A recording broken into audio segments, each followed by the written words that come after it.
Engines turning or passengers swimming? Eu garanto que você já ouviu falar nessa piada, mas de qualquer forma o assunto de hoje é sério e nós vamos falar bastante sobre ETOPS.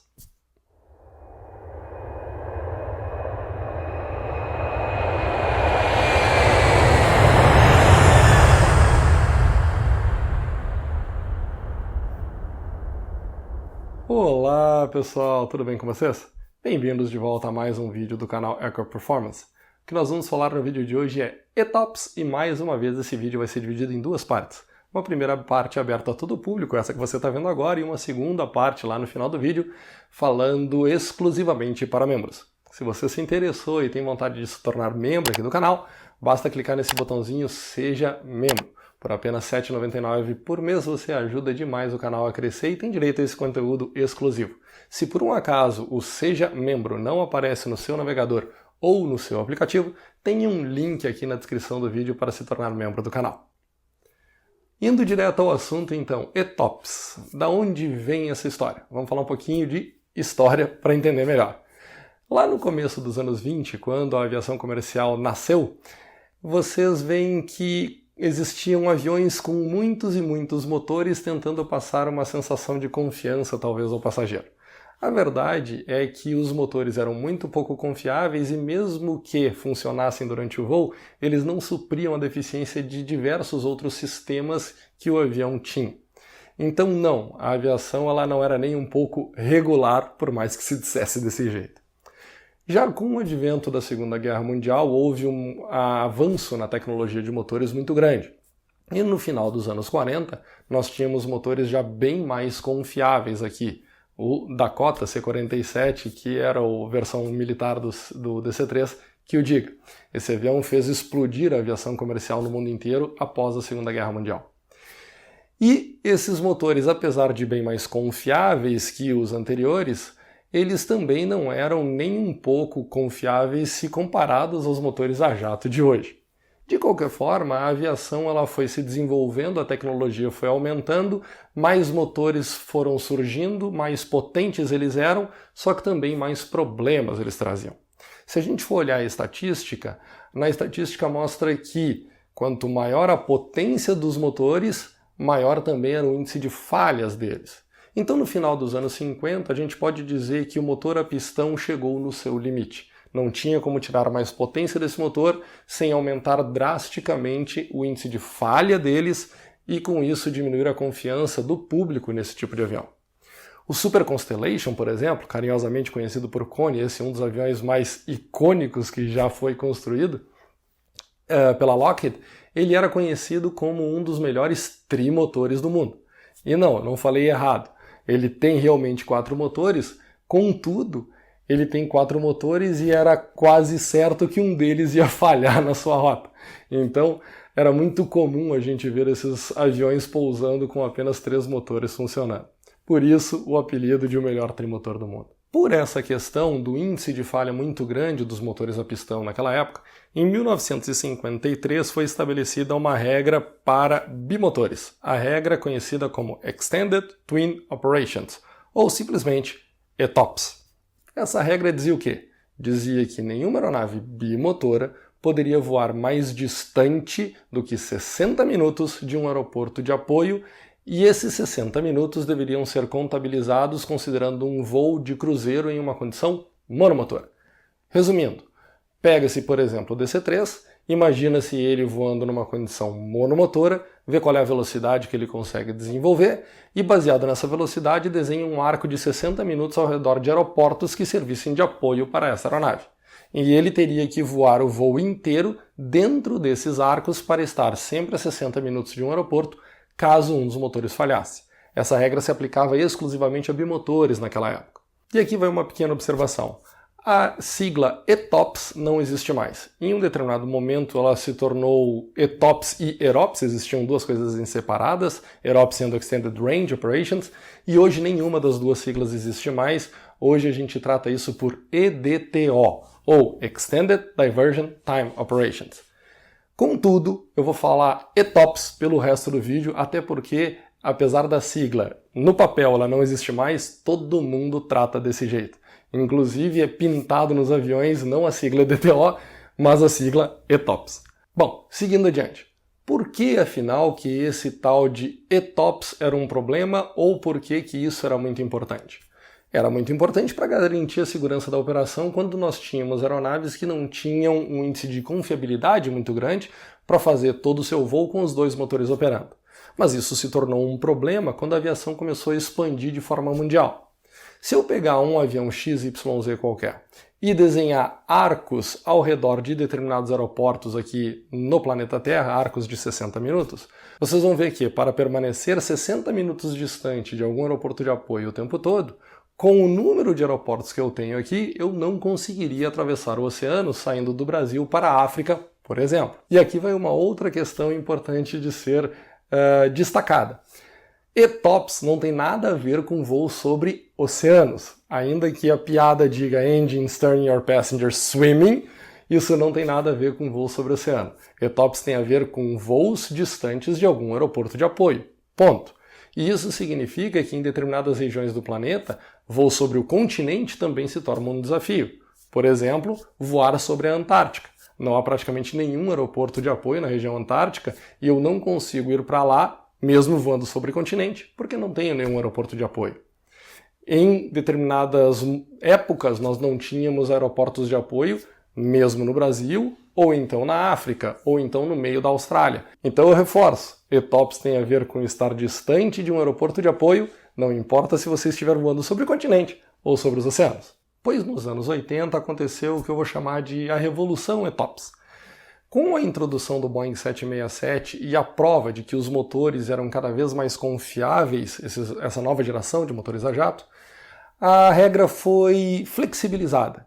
E aeronaves como o 767 foram permitidas voar não o tempo todo a 60 minutos de algum aeroporto, mas a 90 minutos de algum aeroporto. E isso, à medida que o tempo foi passando, essas permissões extraordinárias foram aumentando. A gente chama de ETOPS 90, ETOPS 120, ETOPS 180, sendo que esse número representa quantos minutos além ou quantos minutos distante de um aeroporto aquela aeronave pode voar. Deixa eu mostrar para vocês o que representa isso em termos de eficiência em um voo. Se a gente voltar a um mapa aqui e pensar num voo entre o Rio de Janeiro e a África do Sul, uma cidade de Port Elizabeth, por exemplo, você vai ver que na regulamentação normal ETOPS 60, que toda aeronave está sujeita, você não consegue simplesmente atravessar o Oceano Atlântico em virtude da falta de aeroportos de apoio no meio do caminho. Se você expande isso para ETOPS 90, agora você pode atravessar o oceano, mas é uma volta muito grande do Rio de Janeiro até o sul da África do Sul. Se você expandir isso para 120 minutos, agora você tem uma rota um pouco melhor entre o Rio de Janeiro e o sul da África do Sul. E se você expandir isso para 180 minutos, agora você tem uma rota relativamente confortável entre o Brasil e Port Elizabeth. O que acontece aqui é que antes somente aeronaves trimotores ou quadrimotores poderiam fazer essa rota. Trimotores e quadrimotores, além de serem um grande consumidor de combustível, também levam muitos passageiros. E muitas vezes essa rota era inviabilizada por estes dois motivos. Um porque a passagem ia ser cara e outro porque eu precisava encher um avião com muitos passageiros para viabilizar a rota. Outro problema que nós tínhamos é que mesmo que o voo fosse viável de alguma forma, eu não tinha demanda para fazer esse voo 5 vezes por semana e ele ocorria apenas uma vez ou 2 vezes por semana, por exemplo. Quando a regra ETOPS permitiu que aeronaves menores, como o Boeing 767, fizessem essa rota, o que aconteceu é que ele gastava muito menos combustível do que um 747 ou um MD-11 e, além disso, ele poderia levar menos passageiros. Levando menos passageiros, eu poderia aumentar a frequência de voos e isso permitiu que o voo acontecesse aquelas 5, 6 vezes por semana ou até mesmo diariamente. Mais do que isso, permitiu que as empresas aéreas arriscassem um pouco mais. Elas colocam o voo diariamente na alta demanda. Quando tem alta demanda, alta estação. Elas reduzem o voo para 3 vezes por semana quando há a baixa demanda na baixa estação de férias, por exemplo. Então sim, foi uma revolução, tanto do ponto de vista do passageiro, quanto do ponto de vista das empresas aéreas, que puderam diversificar demais, tanto as suas rotas quanto as suas opções de horário. E o que nós estamos vivendo hoje com as aeronaves narrow-body fazendo voos um pouco mais longos, como é o caso do A321XLR, que estreia daqui a pouco, eu acredito muito que nós estamos vivendo uma nova revolução, quase como aquela revolução ETOPS, que são aeronaves menores capazes de aumentar a frequência de voos em determinadas rotas que não têm demanda para encher um grande avião, como um 777 ou um A350, por exemplo. Brenner, mas e como é que eu sei o quão distante de um aeroporto eu posso voar? Como é que eu desenho esse círculo que eu vou dizer a partir daqui seria um voo que precisa de uma regulamentação extraordinária e aqui estão os 60 minutos que eu posso voar? Eu tenho que montar o que a gente chama de estratégia ETOPS. Essa estratégia ETOPS ela pode ser diferente de empresa aérea para empresa aérea. Usando um 737 como exemplo, o 737 é a velocidade máxima que ele pode desenvolver quando está voando, a velocidade Mach é 0,82. A velocidade máxima indicada é 340 nós. Então, uma estratégia da empresa poderia ser voar com Mach 82 e 340 nós? Pode. E aí vamos a alguns detalhes. Quando a gente diz que o avião tem que voar em condição monomotora, a gente não diz que ele tem que estar sendo considerado já em cruzeiro o tempo todo monomotor. A gente pode considerar o trecho de descida. Então, o que acontece? O avião falha o motor lá no nível 380, por exemplo, inicia uma descida com o Mach 82, depois da transição 340 nós, e mantém essa velocidade e ele vai acabar precisando voar bem baixo para ter tração suficiente para manter 340 nós. Se a gente observar a trajetória que ele vai desenhar, a gente conta onde ele atingiu 60 minutos de tempo desde a falha de motor e vê qual a distância que ele conseguiria ter percorrido. Baseado nessa estratégia, nós temos uma distância de, por exemplo, 450 milhas. Só que se por um acaso eu pensar numa estratégia um pouquinho diferente, eu quero na minha estratégia da minha empresa estabelecer que ele vai voar com Mach 0,80 e 320 nós, um pouco menos do que o limite. É possível? Sem dúvida nenhuma que sim. Contudo, a distância que tu pode voar longe de um aeroporto muda um pouquinho. Se você iniciar a descida com Mach 80 e depois transicionar para 320 nós, depois de uma hora não vai ter atingido a distância de 450 milhas, vai ter atingido a distância de, por exemplo, 440 milhas ou 435 milhas, um pouquinho a menos. Sim, então baseado na sua estratégia, você define o tamanho do arco. E baseado na certificação da sua aeronave e da sua empresa, você define também o quão extrapolado esse arco pode ser. No caso aqui nós temos o raio de um arco padrão de 60 minutos, e se por um acaso você tiver certificação para voar ETOPS 90, ETOPS 120, ETOPS 180, você vai expandindo o tamanho desse arco, que é a região em que é permitido você voar. Mas vamos finalmente executar um voo ETOPS. Como é que se executa um voo ETOPS? Eu desenhei um cenário qualquer aqui com alguns aeroportos ao longo da rota e arcos de 60 minutos para a minha estratégia ETOPS, que vão dar, exemplo, 450 milhas, ao redor desses aeroportos.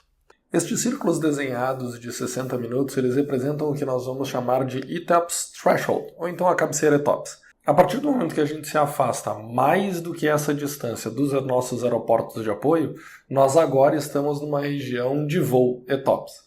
Até quanto a gente pode se afastar além desse ponto? Vai depender do tipo de voo ETOPS que você está fazendo. Isso depende da sua aeronave, qual ETOPS ela é homologado, e da empresa aérea, qual ETOPS ela também é homologada. Aqui cabe uma observação. Sempre há que se homologar as duas coisas, o avião e a empresa aérea. O Boeing 737, por exemplo, é homologado pela Boeing a fazer voos ETOPS até 180 minutos. A empresa aérea XYZ pode ter uma homologação para não voar ETOPS, para voar ETOPS até 90 minutos, até 120 ou até 180, conforme a homologação máxima da aeronave. Dito isso, vamos fingir que o nosso voo aqui é um voo ETOPS 120. Então eu vou desenhar um novo arco indicando o limite de 120 minutos ao redor de cada um desses aeroportos. Nós temos que voar o tempo todo dentro dessa região demarcada. A região vermelha é conhecida como No Flight Zone. Então nós temos aqui 3 regiões distintas. A região em que o voo é, digamos, normal, além da cabeceira ETOPS, é uma região ETOPS do nosso voo, e a região que é terminantemente proibido voar é a No Flight Zone. Atenção para essa No Flight Zone quando estamos fazendo esse tipo de voo, pois caso o controle de tráfego aéreo nos pague uma proa direta de algum fixo mais adiante na nossa rota, a gente não pode invadir a região No-Flight Zone. A gente tem que permanecer o tempo todo dentro da região ETOPS. Quando a gente entra na zona ETOPS, a gente tem o que a gente chama de EEP, ou simplesmente ETOPS Entry Point.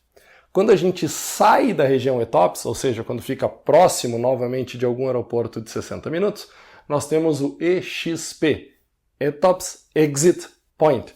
Saímos da região ETOPS e agora estamos dentro de uma área que é a área padrão de qualquer aeronave. Quando a gente está fora dessa região ETOPS, várias coisas precisam ser observadas. E se você quiser saber como se faz um voo ETOPS, como é que se voa o ETOPS, aí esse é o vídeo exclusivo para membros desse mês. O link para se tornar um membro do canal está aqui embaixo na descrição do vídeo, caso esse botãozinho seja membro não apareça diretamente para você. É apenas R$ 7,99 por mês, você ajuda demais e tem muitos benefícios. Mas deixa eu continuar porque ainda tem muita curiosidade. Uma curiosidade interessante que eu posso contar já agora é que nem todas as regiões do planeta consideram a regra ETOPS como tendo uma cabeceira de 60 minutos. Na verdade, pelo menos 3, ao meu conhecimento, consideram isso um pouco diferente. No Brasil, no Caribe e na Austrália, o voo só é considerado um voo ETOPS se a gente ultrapassa a marca de 75 minutos distante de algum aeroporto. Outra regra no Brasil interessante, já que falamos sobre Engine Steering or Passenger Swimming, tem a ver com maritimização de avião. O que é a maritimização de um avião? Se você for voar um avião comercial qualquer, você vai ver que, em alguns casos, existe colete salva-vidas e bote a bordo desses aviões. Em outros casos, existe apenas uma poltrona flutuante. Qual é a diferença? No mundo inteiro, toda vez que qualquer aeronave se afastar mais do que 50 milhas da costa, essa aeronave precisa ser maritimizada. Ou seja, obrigatoriamente nós precisamos, dentro desse avião, de colete salva-vidas e de botes salva-vidas para todos os ocupantes. Entretanto, no Brasil, foi feita uma regra um pouco diferente. Para permitir que o voo para Fernando de Noronha fosse feito sem a necessidade de maritimização e também que o voo que atravessa ali a região entre Florianópolis e o Rio de Janeiro pudesse ser feito em uma linha reta sem a necessidade de maritimizar essas aeronaves, a regra aqui foi alterada para que nenhuma aeronave voando até 200 milhas da costa precisa ser maritimizada. Ou seja, no caso de aeronaves de matrícula brasileira, somente se forem voar afastados mais do que 200 milhas da costa, elas vão precisar de colete salva-vidas e bote. Em qualquer outro caso, basta um dispositivo individual de flutuação, como, por exemplo, o assento do avião que a gente tira e abraça se tiver que sair da água em um caso de uma aterrissagem. Voltando a falar de ETOPS. Eu falei para vocês que ETOPS era uma regra exclusiva de bimotores. Pois bem, isso foi o que eu falei lá no começo. Mas desde que virou o tal do EDTO, ETOPS deixou de ser uma regra exclusiva para bimotores e é uma regra hoje para qualquer tipo de aeronave. Bimotor, trimotor ou quadrimotor. Se está transportando passageiro, tem que cumprir. Mas tem uma diferença. Para bimotores, continua sendo uma regra que toda vez que você afastar mais do que 60 minutos de um aeroporto, 75 no caso do Brasil, você precisa estar numa região ETOPS, ter um avião homologado ETOPS, a companhia aérea precisa ser homologada ETOPS. Entretanto, se você for um trimotor ou um quadrimotor, a sua cabeceira, digamos assim, ela é de 180 minutos. Você só é considerado estar voando em uma região ETOPS em um 747 se esse 747 se afastar mais do que 180 minutos de um aeroporto de apoio para o pouso. E, mais interessante ainda, é que hoje a preocupação não é exclusiva com o motor. A preocupação é com o sistema mais restritivo da sua aeronave. E no caso dos aviões modernos, o sistema mais restritivo da aeronave costuma ser supressão de fogo. Então as maiores certificações ETOPS hoje são ETOPS 330, o que permite um voo em linha reta entre praticamente quaisquer 2 pontos no planeta Terra. Mas essa restrição de ETOPS 330, 5 horas e meia de voo afastado de algum aeroporto, ela tem a ver com a capacidade de supressão de fogo em algum ambiente, no caso mais específico, os porões de carga. E mais 2 curiosidades antes de terminar o vídeo. A situação em que uma aeronave realmente perdeu o motor mais longe de um aeroporto até hoje já registrado foi um 777 da United Airlines que voou por 192 minutos monomotor até conseguir pousar. E o voo de ensaio mais longo feito por uma aeronave até agora foi o voo também de um 777 durante a homologação para a ETOPS 330, que voou por 6 horas e 29 minutos com um dos motores desligados. Eu achei essas duas curiosidades interessantes para encerrar o vídeo, a parte pública do vídeo. No dia 4 sai a segunda parte, que é exclusiva para membros. Lembra, mesmo que você não queira se tornar membro, dá uma força, se inscreve no canal, dá o like e ativa o sininho para receber todas as notificações. Comenta aqui o que você tem achado sobre esses vídeos, é muito importante esse feedback do público para eu saber a métrica do que fazer aqui no canal e fica à vontade para dar sugestões de novos assuntos. Me segue lá nas minhas redes sociais, um abraço para vocês e até a próxima.